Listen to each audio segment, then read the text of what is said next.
Alright, so this is my second video on the ECS diverter valve spacer. I basically wanted to re-record it as it was brought up to me that I made a lot of ums and stutters in the video, which made it really annoying to watch, which I watched it back with that in mind, and yes, it's very annoying.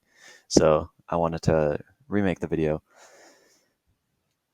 So this is my Mark 5 GTI. It's a 2009, so it has the TSI engine. I'm not fully sure what the differences would be if you had a older model, so it had a FSI engine. I assume it'd be pretty similar. I know the placement would probably be the same, as well as potentially the sound, since it's the same size turbo, as well as newer models. I know the Mark 6, well, mine has a TSI, so it's the same engine as the Mark 6, basically, so it's pretty similar sound to that if you have a Mark 6. I'm not sure about a Mark 7 though either, so you'll have to look up other videos on those.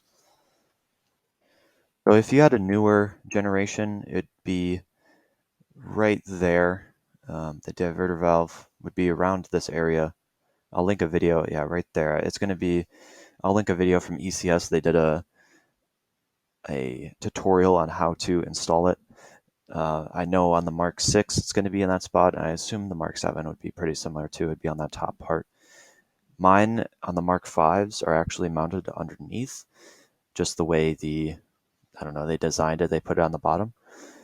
So that could be a different bit and sound too. There it is, mounted underneath. It's kind of hard to get to, honestly. It takes a little bit longer than if you had a Mark 6 or Mark 7. It wasn't too terrible for me. I mean, it was about, I don't know, 30 minutes to install. I had a few hiccups, so it took a little bit longer, but I'm sure if you had the exact tools and you know what you're doing, it would go a lot faster. I did see one video to take the diverter valve off, is that you can take the wheel off and get an extension in there. That might be a little easier. I did not do that. There's still a way to get in there without that. So after installing, my first thoughts were that it was very, very loud and very noticeable. It was a completely different sound than what it was before. A lot of times before, if it was doing a blow off, it would just be just the intake basically, or just, I don't know, it wouldn't be an actual blow off sound, I don't think, like what you would expect from another turbo. But I'll link the videos here, or show you the videos here of it on the outside and the inside of what it sounds like.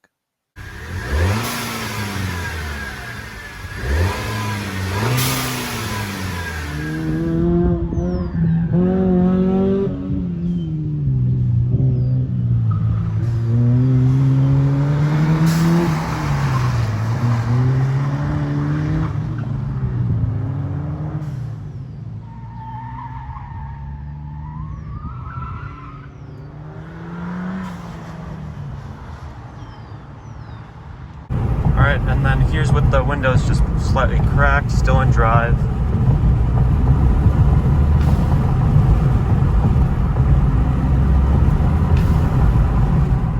Alright, so this is with the windows closed. I'm in drive right now, not sport, or with the paddles or whatever. So I'm just giving it a little bit of throttle here.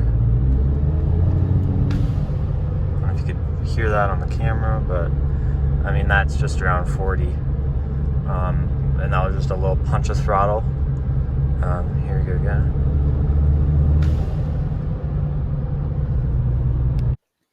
So my final thoughts on the spacer is that I personally really like it. I have seen a few things online where people are saying that they have issues with their diverter valve after installing it.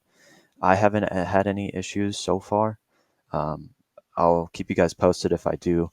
But yeah, nothing's really happened to my car because of it.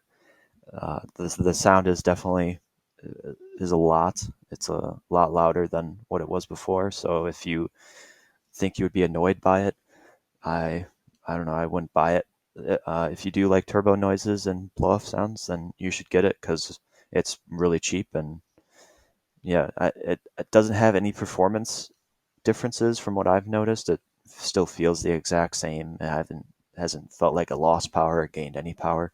You could potentially be gaining a little bit since you're not going to be reusing the old pressures like the diverter valve used to do, since you're basically just getting rid of all of it, from what I understand. But yeah, if you guys want that sound, then yeah, I think you guys should get it. All right, I'll see you guys later. Thanks for watching.